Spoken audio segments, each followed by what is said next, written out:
Billionaire CEO's wife left him after arm amputation. He found love once again in the arm of his doctor.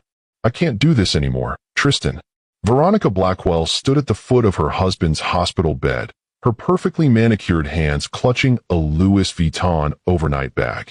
Her blonde hair was styled flawlessly despite the early morning hour, and her designer dress looked more appropriate for a charity luncheon than a hospital visit. Can't do what? Tristan's voice was hoarse from the medications, his right hand instinctively moving to where his left arm used to be. The phantom pain was nothing compared to the ache in his chest as he watched his wife of 3 years pace, like a caged animal. This, Veronica gestured wildly at the hospital room, at the medical equipment, at him. The surgeries, the infections, the missing. She couldn't even say the word arm. Veronica, I'm going to be fine. The doctor says I'm healing well, and with physical therapy, you're not fine. Her voice cracked with something that sounded like disgust rather than grief. You're never going to be fine again.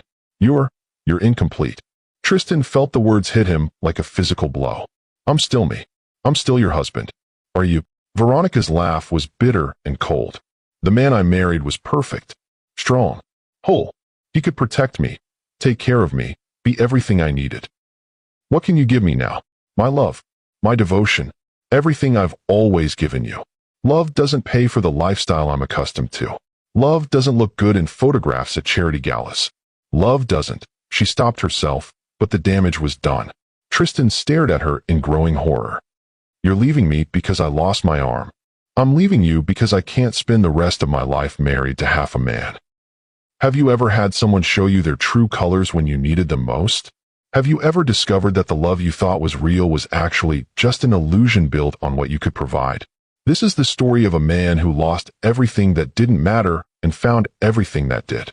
But what Tristan didn't know was that real love was waiting in the most unexpected place, in the compassionate hands of Dr. Amara Williams, the surgeon who would save more than just his life. Stay with me to discover how sometimes our greatest loss becomes our greatest gift. If you believe in love that sees beyond the surface, hit that like button and let me know in the comments. 3 weeks earlier, the morning sun cast long shadows across the Rocky Mountain peaks as Tristan Blackwell checked his climbing gear one final time. At 34, he was at the peak of his physical condition and professional success. As CEO of Blackwell Technologies, he built a software empire worth over $2 billion. His company's innovative programs had revolutionized how businesses manage their digital infrastructure. Are you sure about this route? His climbing partner Jake asked, studying the cliff face with obvious concern. The weather report mentioned possible rockfall in this area. We've climbed harder routes than this, Tristan replied confidently, adjusting his helmet. Besides, I need the challenge. The board meeting on Monday is going to be brutal, and I need to clear my head. Tristan had always pushed himself to extremes. Rock climbing, extreme skiing, base jumping, anything that provided an adrenaline rush to match the high-stakes world of corporate leadership. Veronica tolerated his hobbies as long as they didn't interfere with their social calendar or his earning potential. The climb started smoothly. Tristan moved up the rock face with practiced ease, his movements fluid and confident. He was in his element here, away from conference rooms and quarterly projections, using only his strength and skill against the mountain. Then everything went wrong. The crack of splitting rock echoed across the canyon like thunder. Tristan looked up just in time to see a massive boulder, easily weighing several tons, breaking free from the cliff face above him. Rock fall. Jake's voice carried pure terror from below. Tristan pressed himself against the cliff, but there was nowhere to go. The boulder struck him with crushing force, pinning his left arm against the rock face before bouncing away into the canyon below. The pain was immediate and overwhelming, a white-hot agony that made him scream until his voice gave out. Tristan! Tristan! Jake's voice seemed to come from very far away. Tristan looked down at his left arm and immediately wished he hadn't. It was crushed beyond recognition, bent at impossible angles, the bones clearly shattered. Blood soaked through his climbing shirt, and he could see fragments of white that he realized were pieces of his own bones. Jake, he called weakly. I need help. I need help right now. The rescue took 4 hours. 4 hours of hanging from a cliff face, his destroyed arm secured against his body, fighting waves of pain and nausea while helicopters circled overhead and rescue teams rappelled down to reach him. By the time they loaded him into the medical helicopter, Tristan had lost consciousness from blood loss and shock. He woke up in Denver General Hospital's trauma center, surrounded by machines and the antiseptic smell of medical disinfectant. Veronica sat in a chair beside his bed, scrolling through her phone with obvious boredom. "You're awake," she said without looking up. "The doctors want to talk to you about options." The way she said options made Tristan's stomach clench. What kind of options? Before Veronica could answer, the door opened and a woman in surgical scrubs entered. She was tall and elegant, with dark skin and intelligent brown eyes that seemed to see everything at once. Her hair was pulled back in a practical ponytail, and despite the long hours evident in her posture, she moved with confident grace. "Mr. Blackwell, I'm Dr. Amara Williams, your orthopedic surgeon. How are you feeling?" "Like I got hit by a truck," Tristan managed. "Or a boulder." Dr. Williams' smile was warm but professional. "That's about right. You've been through significant trauma. I need to discuss your arm with you." Tristan's right hand moved instinctively toward his left shoulder, feeling the heavy bandaging that covered what remained of his arm. "How bad is it?" Dr. Williams pulled up a chair, positioning herself where Tristan could see her clearly without straining. "The damage is extensive. Multiple compound fractures, severe crushing injuries to the bones, muscles, and nerves. We've performed 3 surgeries to try to save the limb." "Try to save it?" Veronica's voice was sharp with alarm. "What do you mean try?" "Mrs. Blackwell, I understand this is difficult, but I need to be direct with your husband about his condition." Dr. Williams' tone remained calm but firm. "Despite our best efforts, the arm has developed a severe infection that isn't responding to antibiotics. The tissue is dying, and the infection is spreading." Tristan felt the world tilt around him. "What are you saying?" "I'm saying we need to amputate your left arm above the elbow to save your life." The silence in the room was deafening. Veronica made a small choking sound and stood up abruptly, moving to the window as if she could escape the reality of the situation. "If we don't amputate?" Tristan's voice was barely a whisper. "The infection will continue to spread. Sepsis will set in, and without intervention, it will be fatal." Dr. Williams leaned forward slightly. "Mr. Blackwell, I know this isn't the news you wanted to hear, but with amputation and proper rehabilitation, you can live a full, normal life." "Normal?" Veronica turned from the window, her face pale and stricken. "How is losing an arm normal?" Dr. Williams looked at Veronica with something that might have been disappointment before turning back to Tristan. "You'll face challenges, certainly. But with modern prosthetics and adaptive technologies, most amputees return to all their previous activities. I've seen patients go back to rock climbing, playing sports, performing surgery. There's very little you won't be able to do." Tristan stared at the ceiling, trying to process the information. Lose his arm or lose his life. When put that way, the choice seemed obvious. But the thought of being incomplete, of being seen as broken or damaged, filled him with a terror that had nothing to do with the physical pain. "How long do I have to decide?" he asked. "The infection is aggressive. I'd recommend surgery first thing tomorrow morning." Tristan looked at Veronica, hoping to see support or understanding in her eyes. Instead, he saw horror, disgust, and something that looked like calculation. "I need to think about this," he said finally. "Of course. But Mr. Blackwell, please don't wait too long. Every hour we delay increases the risk." After Dr. Williams left, Tristan and Veronica sat in tense silence. Finally, Veronica spoke. "You can't do this, Tristan." "Can't do what?" "Save my life. You can't expect me to stay married to someone who's disabled." The word hit Tristan like a slap. "Veronica, it's my arm, not my brain. I'll still be me. Will you? Will you still be able to run your company? Will you still be able to provide the life I'm used to? Will you still be the man I married?" Tristan studied his wife's face, seeing her clearly for perhaps the first time in their 3-year marriage. "You married me for what I could give you, didn't you? Not for who I am. Don't be ridiculous. I love you, but I also have needs. Expectations. I can't be married to someone who can't even button his own shirt. People adapt, Veronica. I'll learn. There are devices, techniques I don't want to learn." Her voice rose to near hysteria.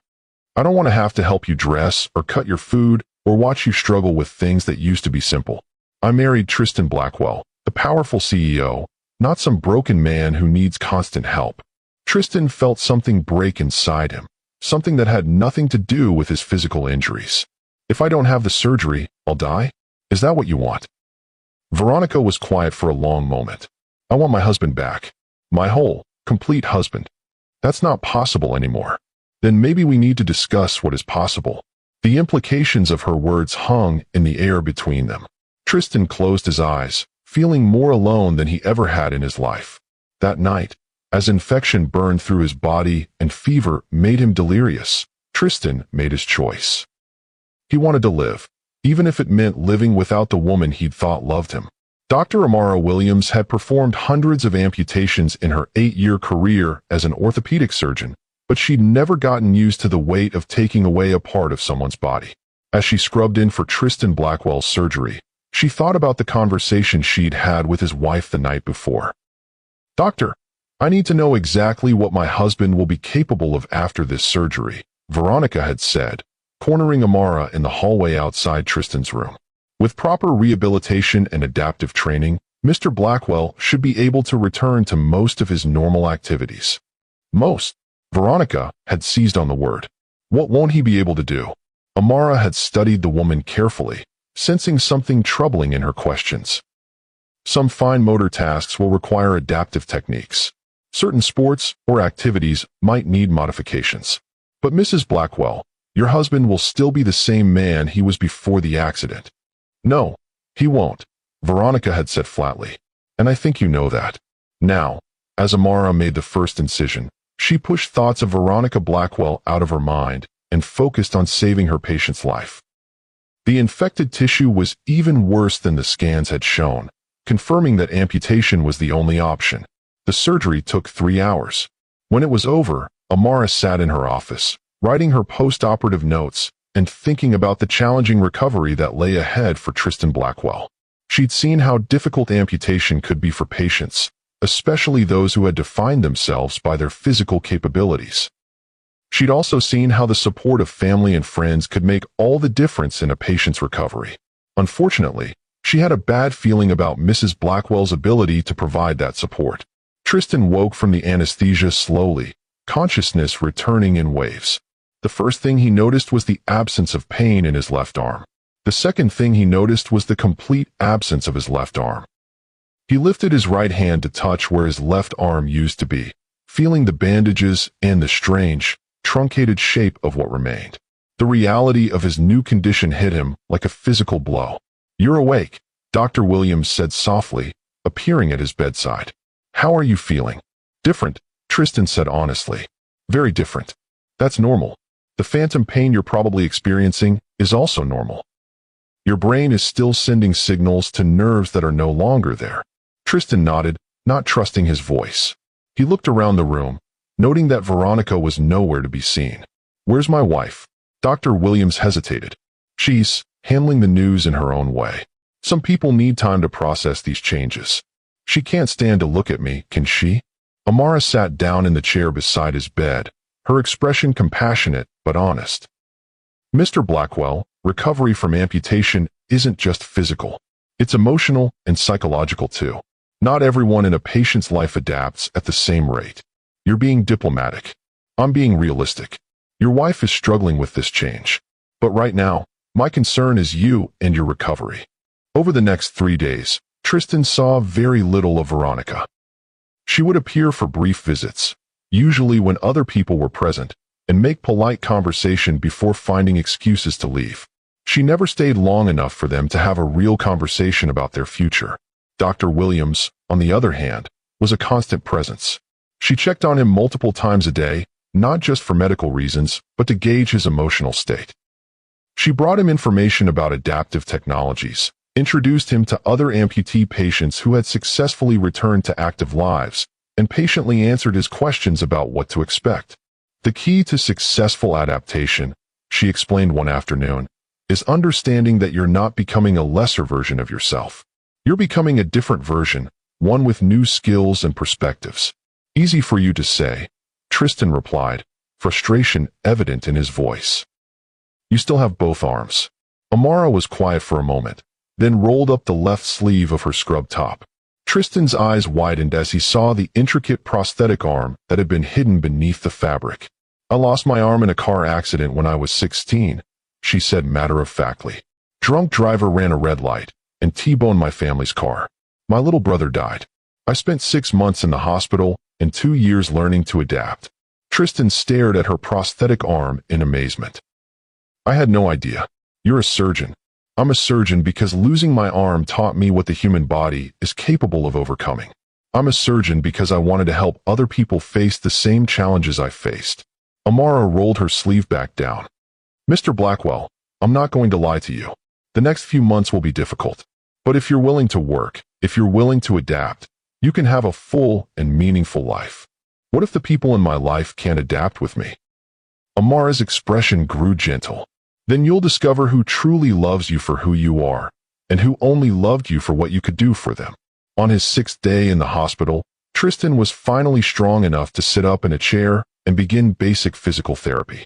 He was working with an occupational therapist, learning to perform simple tasks with one hand, when Veronica finally returned for a real conversation. She waited until the therapist left, then closed the door and turned to face him with an expression of grim determination. We need to talk, she said, pulling legal documents from her purse. Tristan felt his stomach drop. What are those? Divorce papers. The words hit him like a physical blow. Veronica, please. I know this is hard, but we can work through this together. No, we can't. Her voice was cold and final. I've thought about this for days, and I can't do it. I can't spend the rest of my life taking care of an invalid. I'm not an invalid. I'm learning to adapt. Dr. Williams says, I don't care what Dr. Williams says. Veronica's composure finally cracked. I care about my life, my future, my needs. I married you because you were successful, powerful, complete. You can't give me those things anymore. Tristan stared at his wife, seeing her clearly for the first time. You never loved me at all, did you? I loved what you could provide. The lifestyle, the status, the security. What can you provide now? My heart, my devotion, my love. Veronica laughed bitterly. Love doesn't pay for designer clothes or fun charity galas. Love doesn't look impressive in society photos. I need a man who can take care of me, protect me, be everything I need. I'm still that man. You're half that man. Literally. Veronica set the divorce papers on his bedside table. I've already spoken to lawyers. I'm not asking for much, just enough to maintain my lifestyle until I can find someone suitable. Tristan felt tears burning his eyes. Veronica, please. Don't do this. We can make this work. I love you. Then prove it by signing these papers and letting me go. That's not love. That's abandonment. Call it whatever you want. Veronica gathered her purse and moved toward the door. I'll be staying at the plaza until this is finalized. My lawyer will contact yours. Veronica, wait. Tristan's voice broke with desperation. Please don't leave me. Not like this. Not when I need you most. She paused at the door, her hand on the handle. I can't be what you need anymore, Tristan. And you can't be what I need. It's better for both of us if we end this now. I'm begging you. Please don't give up on us. There is no us anymore. There's just you, learning to live with what's left. The door closed behind her with a soft click that sounded like the end of everything Tristan had thought his life was about. After Veronica left, Tristan fell apart completely. The physical pain of his amputation was nothing compared to the emotional devastation of being abandoned by the woman he'd loved and trusted. He refused physical therapy, barely ate, and spent his days staring at the ceiling in hollow-eyed despair. Dr. Williams found him that way 3 days later, sitting in his hospital chair, still wearing the same clothes, the divorce papers crumpled on the floor beside him. Mr. Blackwell, she said gently, you missed your therapy session again. I'm not going to therapy anymore. Why not? Tristan gestured toward the crumpled papers. What's the point? She was right. I'm incomplete. Broken. Half a man. Amara picked up the papers, smoothing them out as she read. Her expression hardened with anger. These papers don't define you, Mr. Blackwell. They define her. She's right, though. I can't give her what she needs anymore. Good. Amara's response surprised him. Because what she needed was someone to use, not someone to love. Tristan looked at her sharply. You don't understand. I loved her. I gave her everything. And what did she give you? Amara sat down across from him, her dark eyes intense and focused. Did she support your dreams? Did she encourage you to be your best self? Did she stand by you when things got difficult? She was there for the good times. That's not love, Mr. Blackwell. That's convenience. Tristan was quiet for a long moment. It doesn't matter anymore. She's gone, and I'm this. You're a man who survived a catastrophic accident. You're a man who made the brave choice to live. You're a man with intelligence, humor, kindness, and strength that has nothing to do with how many limbs you have. Easy words. True words. Amara leaned forward. Mr. Blackwell, I've worked with hundreds of amputee patients. The ones who thrive aren't the ones who pretend nothing has changed. They're the ones who acknowledge the change and choose to grow from it. I don't know how to grow from this. One day at a time. One small victory at a time. One moment of choosing life over despair at a time. Tristan met her eyes for the first time in days. Why do you care so much? I'm just another patient. Amara was quiet for a moment, as if deciding how much to reveal. Because I see something in you that you don't see in yourself yet. Potential, strength, the capacity to not just survive this, but to thrive in ways you never imagined. How can you possibly know that? Because I've been where you are. The despair, the feeling of being broken, the certainty that life as you knew it was over. Amara's voice grew soft with memory. I spent 6 months convinced I'd never be useful again. My dreams of becoming a surgeon seemed impossible. I couldn't imagine anyone ever loving me as I was. What changed? I met a patient. A little girl who had lost both legs in the same accident that killed my brother. She was 7 years old, and she was learning to walk on prosthetics with more courage and determination than I'd shown in months. She looked at me one day and said, "Miss, why are you so sad? You can still help people with your good arm." Tristan felt something shift in his chest. She was right. She was right. And you know what else she was right about? I could still help people. I could still become a surgeon. I could still have a full, meaningful life. I just had to learn new ways of achieving my goals. Did you? Have a full life, I mean. Amara smiled, and Tristan realized it was the first genuine smile he'd seen from her that wasn't purely professional. I have an amazing career that I love. I have friends who see me as a whole person. I've had relationships with people who loved me for who I am, not what I can do for them. I've helped thousands of patients overcome their own challenges. And the little girl, she's 22 now, pre-med student at Johns Hopkins. She sends me a card every year on the anniversary of her accident, thanking me for showing her that disabilities don't define limitations, people do. Tristan felt tears threatening again, but this time they weren't tears of despair. I don't know if I can be that strong. You don't have to be strong all at once. You just have to be willing to try. The tension is building. Drop a like if you're feeling Knox's regret right now. What if I try and fail? Then you try again and again, until one day, you realize you're not trying anymore. You're just living. Tristan looked at the crumpled divorce papers, then at Dr. Williams' compassionate face. Where do I start? You start by getting dressed and coming to physical therapy. You start by learning to tie your shoes with one hand. You start by believing that this is the beginning of your story, not the end. Will you help me? Mr. Blackwell, I'm going to help you discover just how capable you really are. Over the next 2 weeks, Tristan threw himself into rehabilitation with an intensity that surprised everyone, including himself. Physical therapy sessions that had once seemed impossible became challenges to conquer. Learning to dress himself one-handed evolved from a source of frustration to a point of pride. Dr. Williams was there for all of it, not just as his physician, but as a source of encouragement and practical wisdom. She taught him adaptive techniques she'd learned herself, shared stories of other patients who had overcome similar challenges, and gradually helped him see his amputation not as a limitation, but as a new parameter to work within. The key, she explained one afternoon as Tristan successfully buttoned his shirt for the first time, is to focus on what you can do, not what you can't do. This morning I couldn't button a shirt. Now I can. Tomorrow maybe I'll master the art of cutting food. Tomorrow you'll probably surprise yourself with something even more challenging. Tristan looked at her as she made notes in his chart, struck by how naturally beautiful she was. Not the polished, artificial beauty that Veronica had cultivated, but a natural elegance that came from confidence and genuine kindness. Dr. Williams, can I ask you something personal? You can ask. I might not answer. How did you get into medicine? I mean, really, was it just because of your accident? Amara set down her chart and considered the question. Partly, but mostly it was because of my brother, the one who died in the car accident. His name was Marcus. He was 12, 3 years younger than me. He had cerebral palsy, mild, but enough that he walked with crutches and had some speech difficulties. Amara's voice grew soft with memory. Despite his challenges, he was the most optimistic, joyful person I'd ever known. He wanted to be a doctor when he grew up, said he wanted to help kids like him feel normal. He sounds special. He was. After the accident, after I lost my arm and he lost his life, I felt like I had to carry on his dreams somehow. I had to become the doctor he would have been. Tristan felt a deep respect for this woman who had turned personal tragedy into a mission to help others. He'd be proud of you.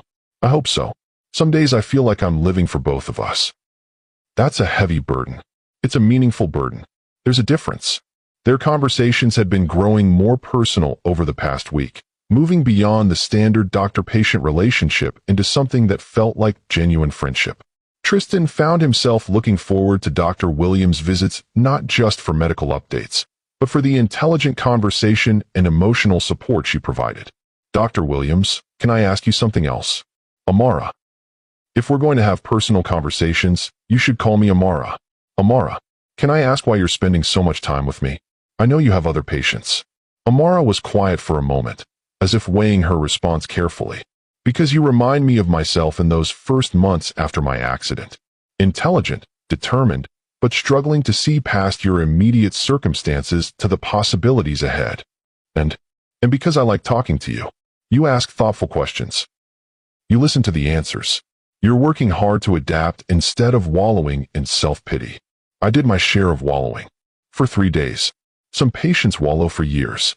Tristan smiled, realizing it was the first genuine smile he'd felt in weeks. I had a good doctor. You have a strong spirit. I just reminded you how to use it. Is it weird that I actually feel optimistic? Like maybe this isn't the end of the world. It's not weird at all. It's growth. Their eyes met and held for a moment longer than purely professional interaction would warrant. Tristan felt something stir in his chest, not the desperate, clinging need he'd felt for Veronica, but a warm recognition of genuine connection. Amara. Yes, thank you. For everything. For saving my life. For helping me find my way back to myself. For seeing something in me worth salvaging. Tristan, you were never broken.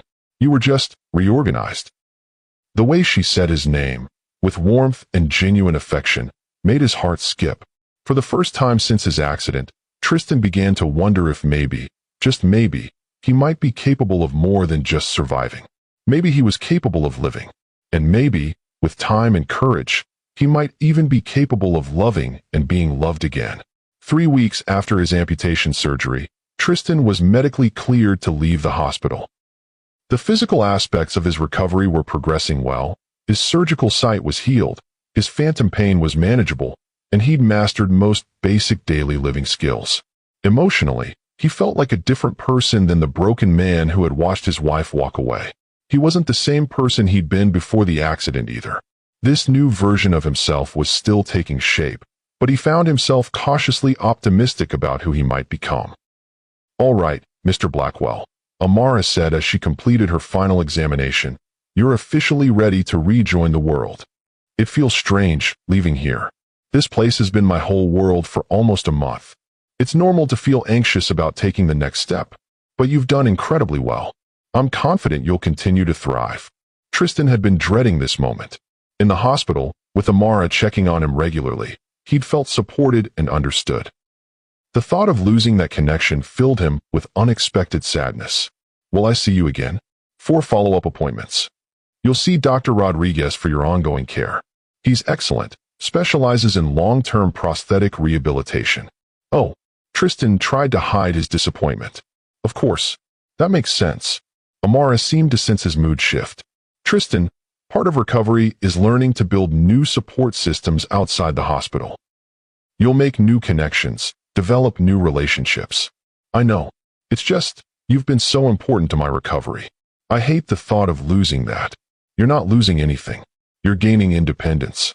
Tristan nodded, understanding the logic even if he didn't like the reality. You're right. I'm grateful for everything you've done. I'm proud of how hard you've worked. You should be proud too. As Tristan gathered his few belongings, he turned back to face Amara one more time. Can I ask you something? Of course. Would it be inappropriate for me to ask you to have coffee sometime?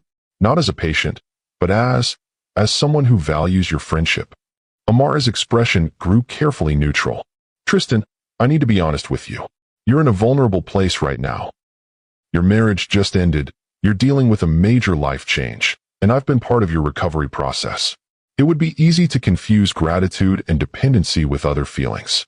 I understand that. But what if it's not confusion? What if I've genuinely come to care about you as a person? Then I'd suggest you take some time to settle into your new life. Figure out who you are now, what you want, what you have to offer. If, in a few months, you still feel the same way, maybe we can revisit the conversation. Tristan felt disappointed but also impressed by her professionalism and wisdom. You're right. That's probably the smart approach. I care about your well-being, Tristan, all aspects of it. That includes not taking advantage of a situation where there's an inherent power imbalance. I respect that, and I respect you. Amara smiled warmly. Good luck, Tristan. I know you're going to do amazing things. As Tristan left Denver General Hospital for the first time in nearly a month, he felt a complex mix of emotions. Excitement about the future, anxiety about independence, sadness at leaving the safety of the hospital, and a deep appreciation for the woman who had helped him find his way back to hope. He also felt something else, determination.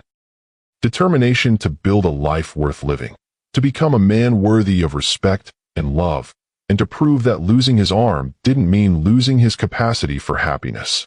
The healing is just beginning. Drop a like if you're feeling the connection building between them. Tristan's penthouse apartment felt like a museum when he returned, sterile, impersonal, filled with expensive objects that had no real meaning.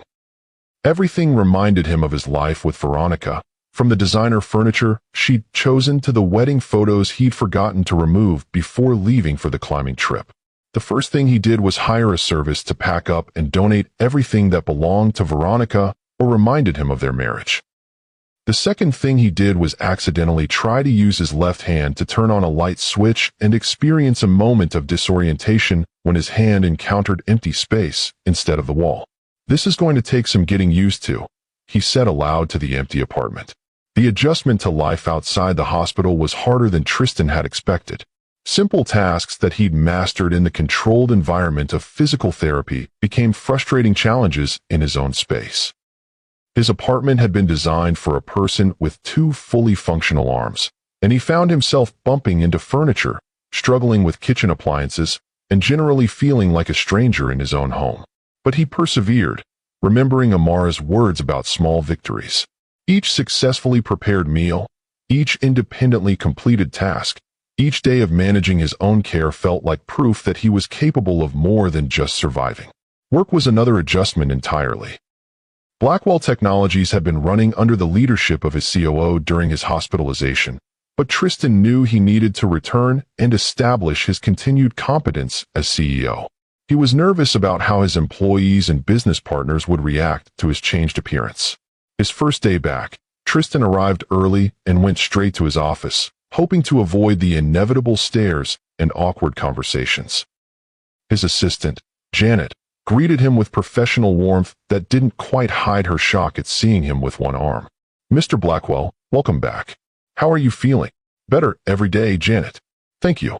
What's the most pressing issue I need to address?" "The Morrison contract negotiations have stalled. They're asking for modifications to the software that would require significant development time. Set up a video conference for this afternoon. I want to hear their concerns directly." "Of course, sir." "And Mr. Blackwell, if you need any accommodations, any assistance with anything, I'll let you know." "But Janet, I'm still the same person I was before. I can still do my job." The video conference with Morrison Industries was Tristan's first real test of his professional competence post-amputation. He'd practiced using adaptive technologies to navigate his computer and take notes, but he was still nervous about performing under pressure. The meeting went better than expected. Tristan found that his intelligence, creativity, and business acumen were completely unaffected by his physical change.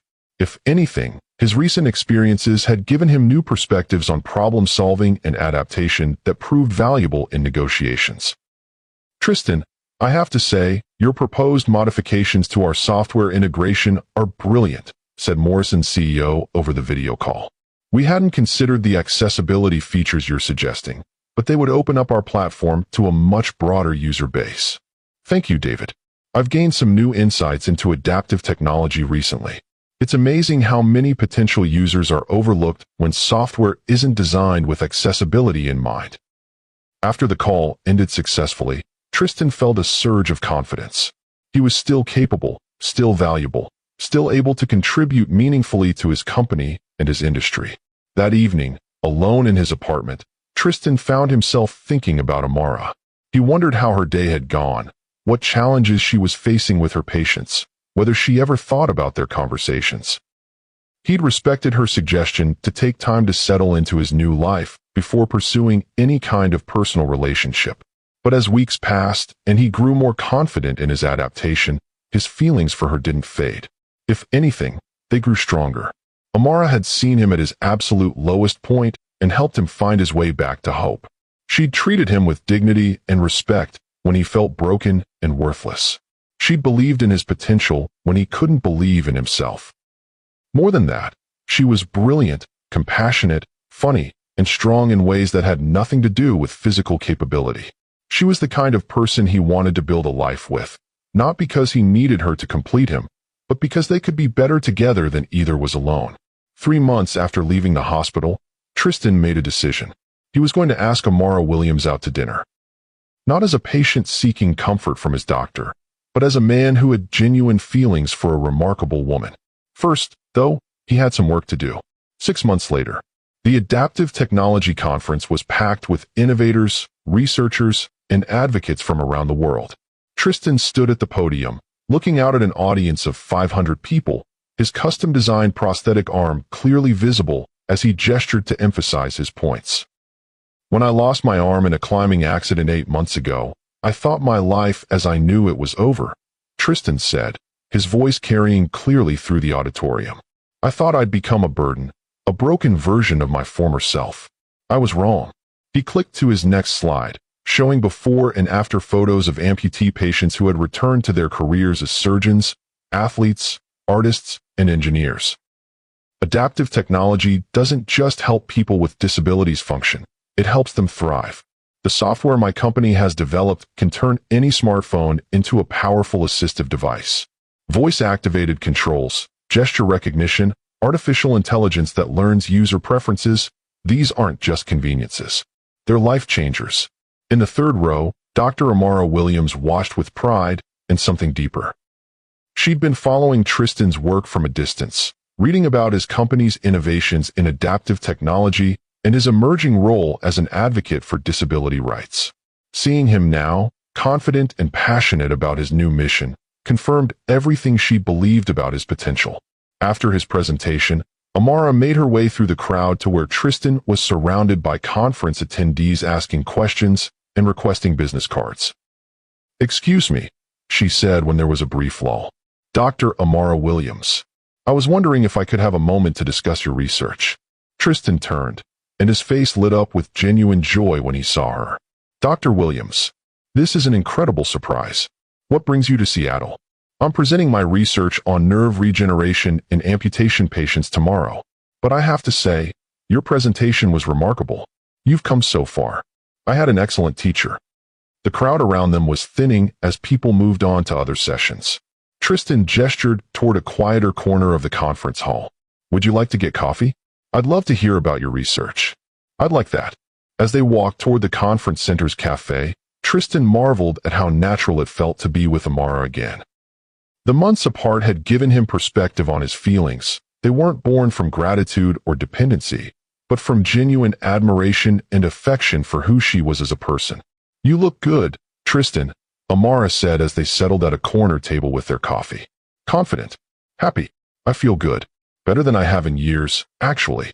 Tell me about the advocacy work. When did that start?" Tristan's eyes lit up as he talked about discovering his new purpose. About 4 months ago, I was testing some of our new software with a group of amputee beta users, and I realized how many barriers still exist in everyday technology. Simple things that able-bodied people never think about, websites that require two-handed navigation, apps that don't work with prosthetics, voice recognition software that doesn't account for speech differences.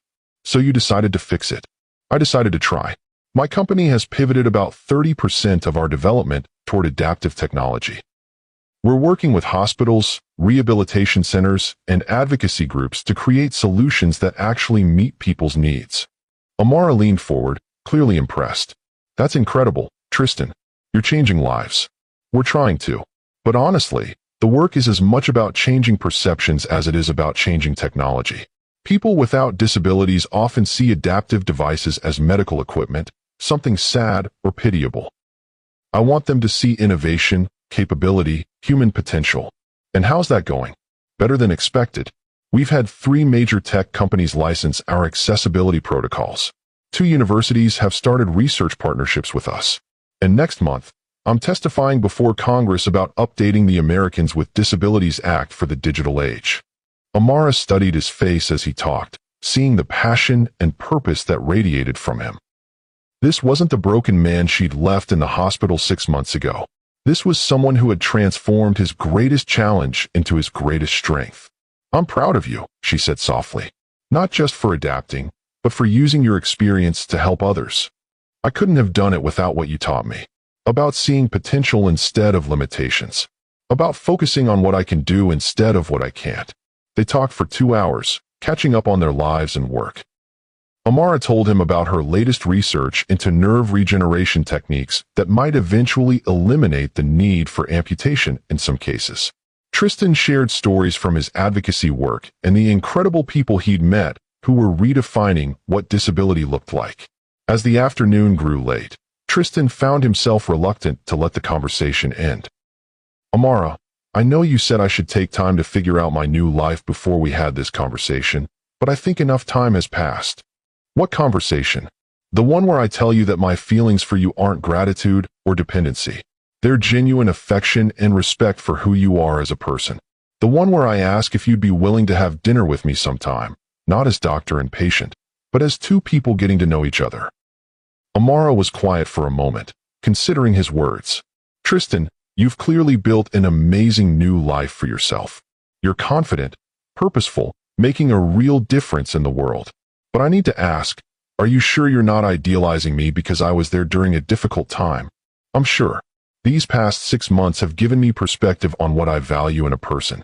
Intelligence, compassion, strength, integrity, all qualities you have in abundance. My feelings aren't about what you did for me during my recovery. They're about who you are. And what exactly are you asking for? A chance to get to know you outside of a medical context. A chance to see if what I think I feel is real, and if it might be mutual. Amara smiled, and Tristan felt his heart skip. I think I'd like that. But slowly. And carefully. As slowly and carefully as you want. I'm here until Thursday for the conference. Would you like to have dinner tomorrow night? I'd love nothing more. True love is blooming. Let me know in the comments if you're rooting for Tristan and Amara. Tristan spent an embarrassing amount of time choosing his outfit for dinner with Amara. He finally settled on dark slacks and a blue button-down shirt that he could manage easily with one hand. He learned to prioritize function alongside form in his clothing choices. He'd chosen a restaurant that was elegant but not overly formal, with excellent food and a quiet atmosphere that would encourage conversation. As he waited for Amara to arrive, Tristan reflected on how different this felt from dating before his accident. Then, he'd been focused on impressing women with his wealth and status. Now, he wanted Amara to see who he really was, including his limitations and vulnerabilities. Sorry I'm late, Amara said, appearing at his table in a flowing emerald dress that made her skin glow. My last conference session ran long. You look beautiful, Tristan said honestly, standing to pull out her chair. Thank you. This is a lovely place. As they settled into conversation over appetizers and wine, Tristan was struck by how natural it felt to be with Amara in a non-medical setting. She was funny, intelligent, and easy to talk to, with opinions on everything from healthcare policy to the latest Marvel movie. "Can I ask you something personal?" Tristan said over their main course. "Shoot. Have you ever been married? Serious relationships?" Amara smiled. "A few relationships over the years. One that got pretty serious when I was in my residency, but it didn't work out." "What happened?" "He couldn't handle dating someone with a prosthetic. Said it made him uncomfortable, that he couldn't stop thinking about what was missing." Amara's tone was matter of fact, but Tristan could hear the old hurt underneath. "I'm sorry. That must have been devastating. It was educational. I learned that I needed to be with someone who saw me as complete, not damaged. Someone who loved me for who I am, not despite what I'm not." Tristan nodded, understanding completely. Veronica saw my amputation as a fundamental change in who I was. Like losing my arm somehow made me a different, lesser person. "Did it change who you are?"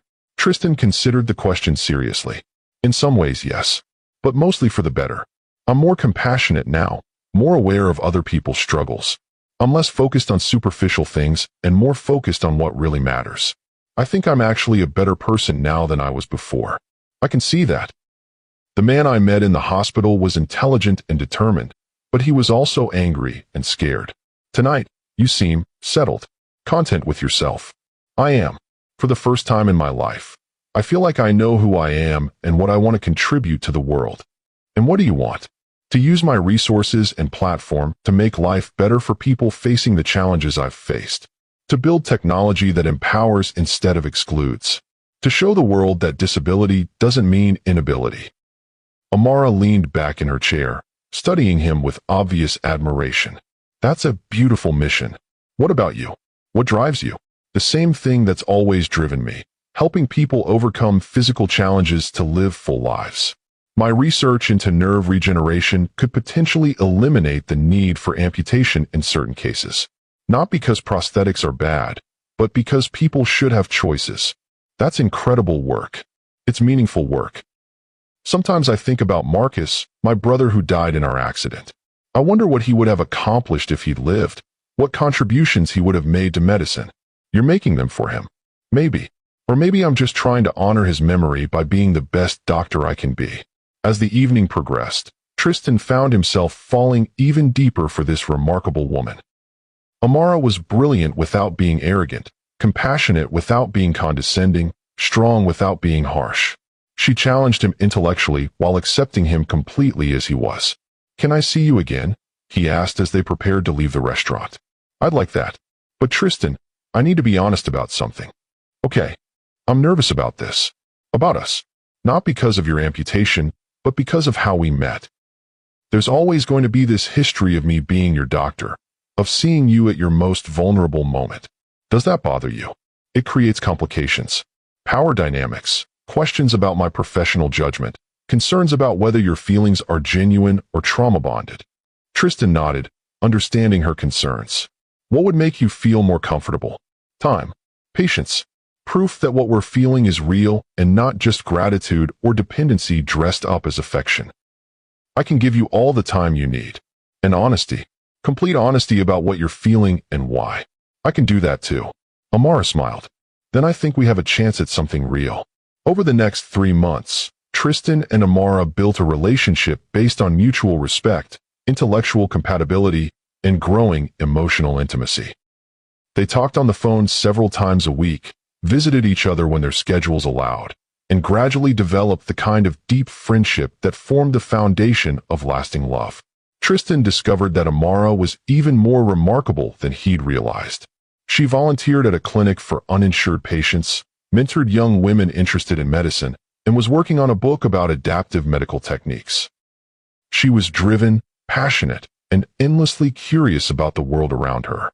Amara, meanwhile, watched Tristan transform from a man recovering from trauma into a confident advocate and innovator. His company's adaptive technology had revolutionized assistive devices for thousands of users. His congressional testimony had led to new funding for accessibility research. His public speaking about disability rights was changing perceptions across the technology industry. "You know what I love about you?" Amara said one evening as they walked along the Denver River path. They'd been dating for 4 months, and the relationship had gradually deepened into something that felt permanent and right. Tell me, you don't see your amputation as something that happened to you. You see it as something that revealed who you really are. What do you mean? Before your accident, you were successful but not necessarily purposeful. You made money but not necessarily meaning. Losing your arm didn't diminish you, it focused you. Tristan stopped walking and turned to face her. Is that how you see me? I see you as someone who took the worst thing that ever happened to him and turned it into the best thing he ever did. The best thing I ever did was convince you to give me a chance. Amara's smile was radiant. That's a pretty good thing too. Their first kiss happened naturally, without drama or hesitation. Standing on the riverbank in the golden light of sunset, Tristan cupped Amara's face with his right hand and leaned down to touch his lips to hers. The kiss was gentle, tender, full of months of growing affection and respect. When they broke apart, both were smiling. That was worth waiting for, Amara said softly. Everything about you is worth waiting for. Tristan, yeah, I love you. The words hit him like sunshine after rain. I love you too. So much. Good. Because I'm ready to stop being careful and start being real. Moving from friendship to romance brought new challenges and deeper intimacy. Amara had to navigate the professional implications of dating a former patient, while Tristan had to overcome lingering insecurities about his physical capabilities. Their first night together was tender, patient, and profoundly moving. Amara's acceptance of his body, her obvious attraction to him as he was, healed wounds in Tristan's psyche that he'd barely acknowledged existed. You're beautiful, she whispered against his skin, tracing the scars where his arm had been amputated with gentle fingers. I'm missing a limb. You're whole exactly as you are. Their physical intimacy was matched by emotional honesty. They talked about their fears, their dreams, their past relationships, and future hopes. Amara shared her lingering guilt about surviving the accident that killed her brother. Tristan opened up about his feelings of inadequacy and his fear that he'd never be enough for someone as accomplished as Amara. Do you know what attracted me to you? Amara asked one night as they lay together in her apartment. My devastating good looks and winning personality. She laughed. Your resilience. Your willingness to grow. The way you chose hope over despair, purpose over self-pity. That's not attractive because you're missing an arm.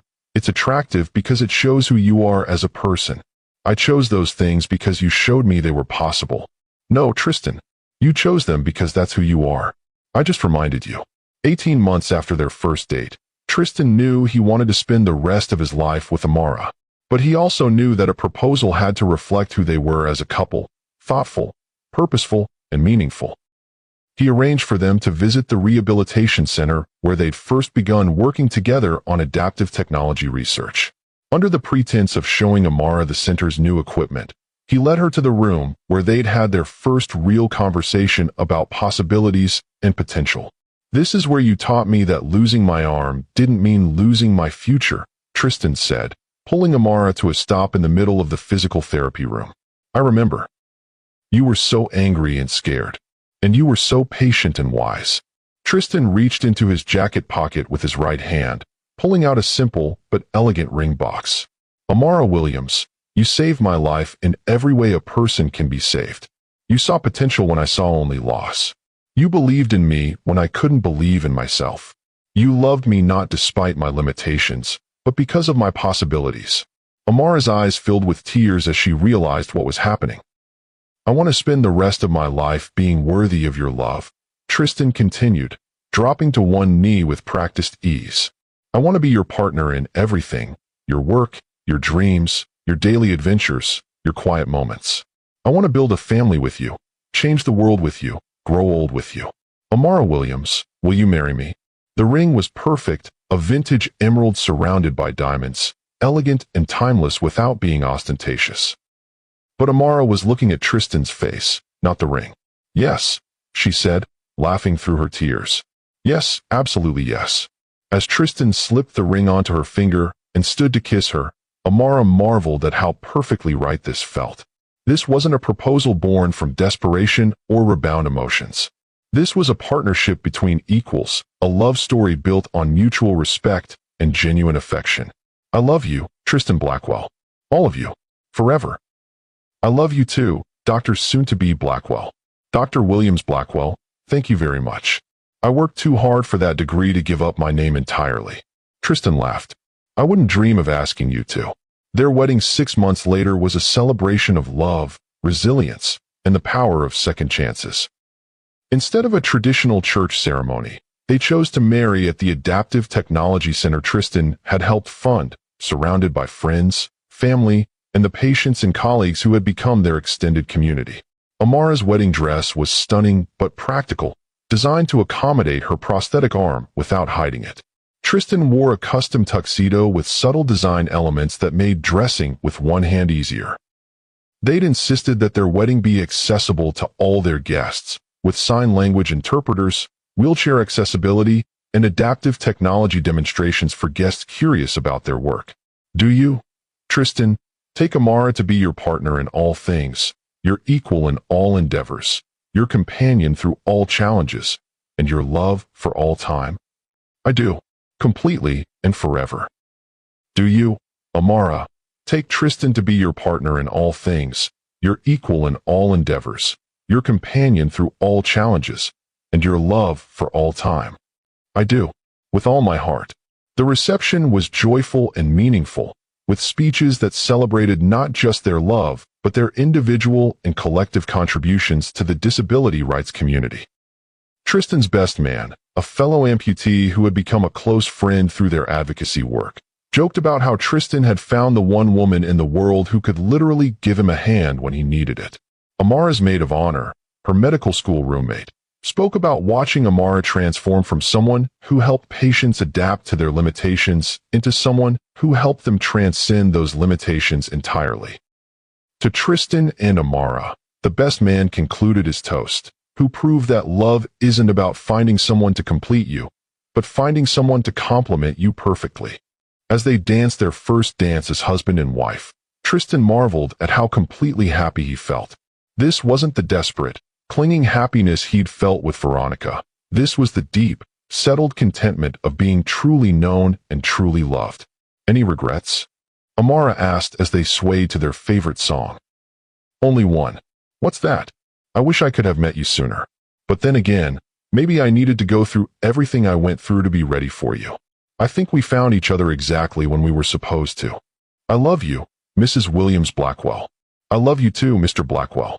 2 years into their marriage, Amara surprised Tristan with news that changed everything. I'm pregnant, she announced over breakfast one morning, sliding a positive pregnancy test across the table. Tristan stared at the test, then at his wife, then back at the test. Are you serious? Very serious. About 10 weeks along. Tristan felt a surge of joy so intense it took his breath away. We're having a baby? We're having a baby. He was around the table and pulling her into his arms before she could blink. This is incredible.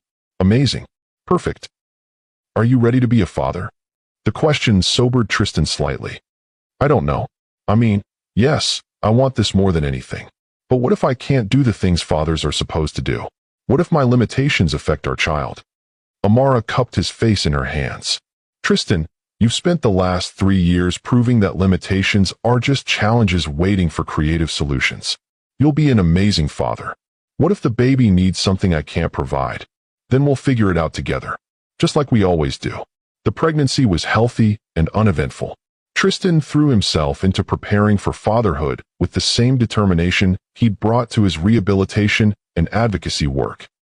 He researched adaptive parenting techniques, consulted with other parents with disabilities, and worked with designers to create adaptive baby gear that would allow him to be a fully participating father. Look at this, he said excitedly one evening, showing Amara a prototype baby carrier he'd helped design. It distributes weight across the torso instead of relying on arm strength. Any parent with upper limb differences can use it. That's brilliant. You should patent it. I'm planning to. But first, I want to test it with our little one. Their daughter, Zora Williams Blackwell, was born on a snowy February morning after 12 hours of labor.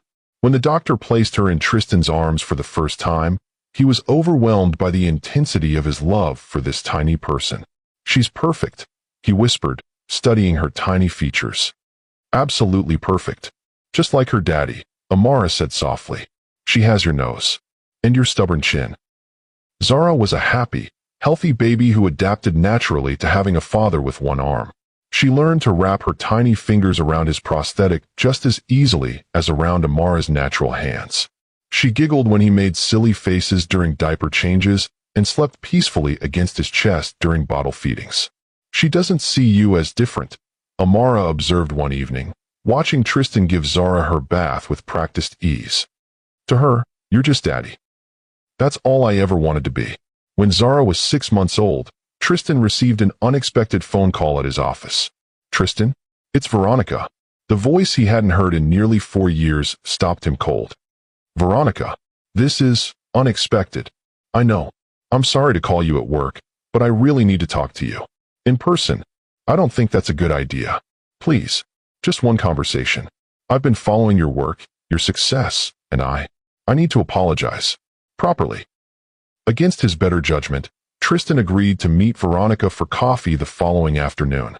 He told Amara about the call, and while she wasn't thrilled about the meeting, she trusted Tristan completely. Just remember who you are now and who loves you, Amara said, kissing him goodbye. Don't let her make you forget that. Veronica looked older when Tristan met her at a neutral coffee shop downtown. Still beautiful, still impeccably dressed, but there was something fragile about her that hadn't been there before. She stood when he entered, her eyes immediately drawn to his prosthetic arm and the wedding ring on his right hand. Tristan, you look wonderful. Happy. Thank you. You look well too. They ordered coffee and sat at a corner table, the awkwardness thick between them. I saw the article about you in Forbes, Veronica said finally. About your company's adaptive technology and your advocacy work. It's incredible what you've accomplished. Thank you. And I heard you got married. Congratulations. Her name is Amara. She's a surgeon. We have a daughter. Veronica's face crumpled slightly. You have a family. I do. Tristan, I need to say this. I was wrong. Completely, devastatingly wrong. I should never have left you when you needed me most. I should never have said the things I said. Veronica. No, please let me finish. I've spent the last 4 years watching you from a distance, seeing what you've become, and realizing what I threw away. You didn't become less after your accident. You became more. More compassionate, more purposeful, more everything I should have wanted in a husband. Tristan studied her face, seeing genuine regret, but also something that looked like calculation.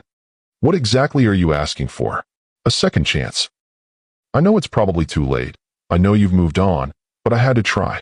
I'm different now too, Tristan. I've learned what really matters. And what's that? Love. Real love. The kind that doesn't disappear when things get difficult. Tristan felt a mixture of pity and sadness as he looked at his ex-wife. Veronica, I appreciate the apology. I really do. But I'm not the same man you married. And even if I were, too much has happened. Because of her, your new wife. Because of me. Because I've learned what I deserve in a partner, what real love looks like. What you and I had wasn't love, it was convenience, mutual benefit, shared social status. It was never real. It could be real now. We could try again. No, we couldn't. Tristan's voice was gentle but firm. Veronica, I wish you happiness. I really do. But my happiness is with Amara and our daughter. They're my family now. Veronica's eyes filled with tears. I'm sorry, Tristan. For everything. For being shallow and cruel and selfish. For wasting what we had. We didn't have anything worth keeping. But thank you for the apology. I hope you find what you're looking for. I already found it. I just threw it away. As Tristan left the coffee shop, he felt a deep sense of closure. Seeing Veronica again had only confirmed how right his life with Amara was, how completely he'd moved beyond the man he used to be. That evening, he told Amara about the conversation while they gave Zara her evening bath together. How do you feel? Amara asked. Grateful. Seeing her reminded me how lucky I am to have found real love. Are you tempted at all? To wonder what might have been? Tristan looked at his wife, brilliant, beautiful, holding their daughter with infinite tenderness, and laughed. Not even for a second. This life, this family, this love, it's everything I never knew I wanted. Good answer. It's the only answer. 5 years after Zara's birth, the Blackwell-Williams family had grown and thrived beyond Tristan's wildest dreams. Their adaptive technology foundation had helped thousands of people with disabilities access education, employment, and independence. Amara's research had led to breakthrough treatments that prevented amputation in many cases. Together, they had become leading voices in the disability rights movement.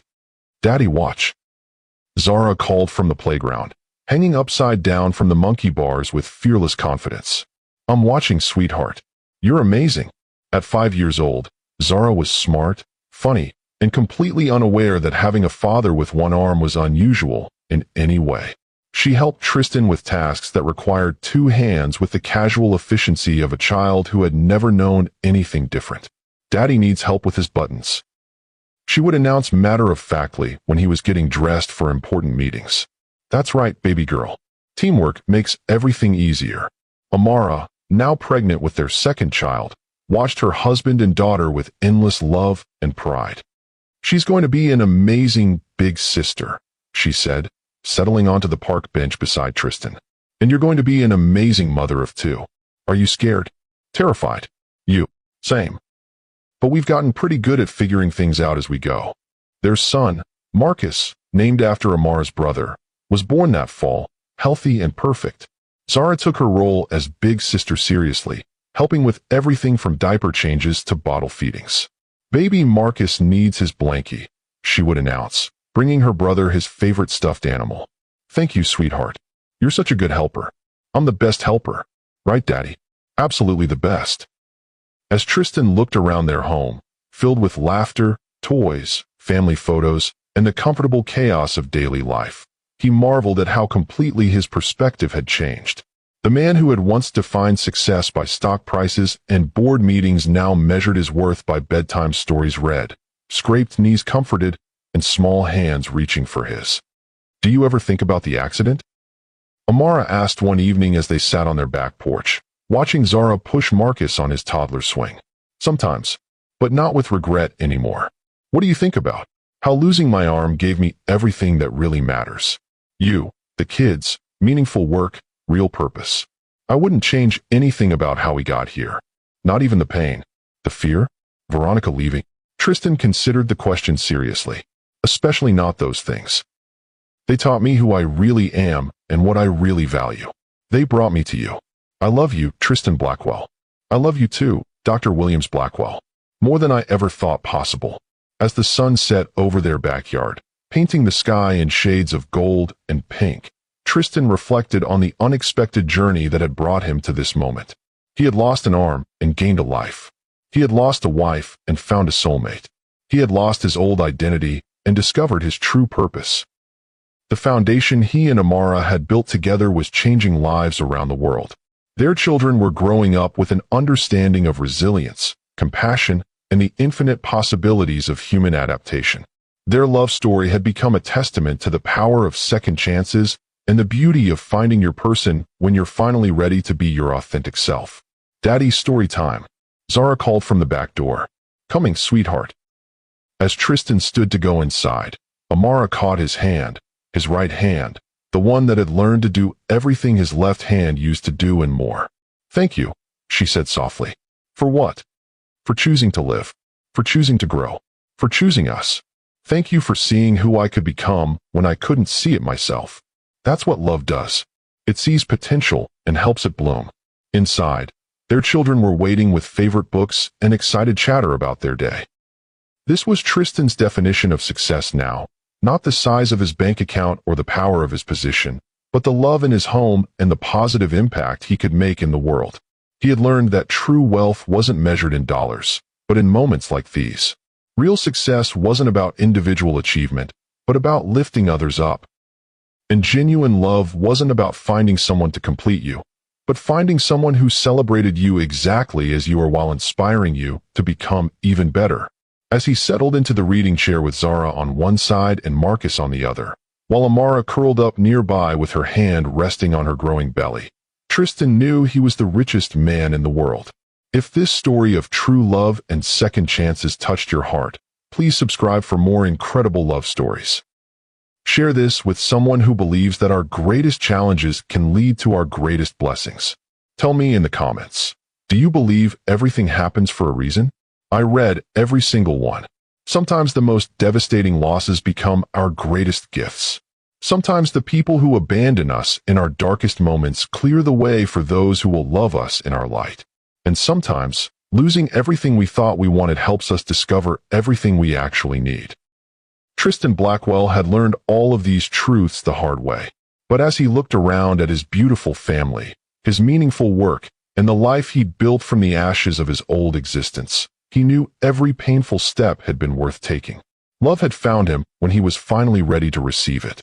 Purpose had called him when he was finally ready to answer. And happiness had embraced him when he was finally ready to embrace it back. That was the real miracle, not that he had survived losing his arm, but that he had thrived because of it. And in the arms of Dr. Amara Williams Blackwell, surrounded by their children and their shared mission to make the world more accessible and compassionate, Tristan had found something more valuable than anything he'd ever dreamed possible. He had found home.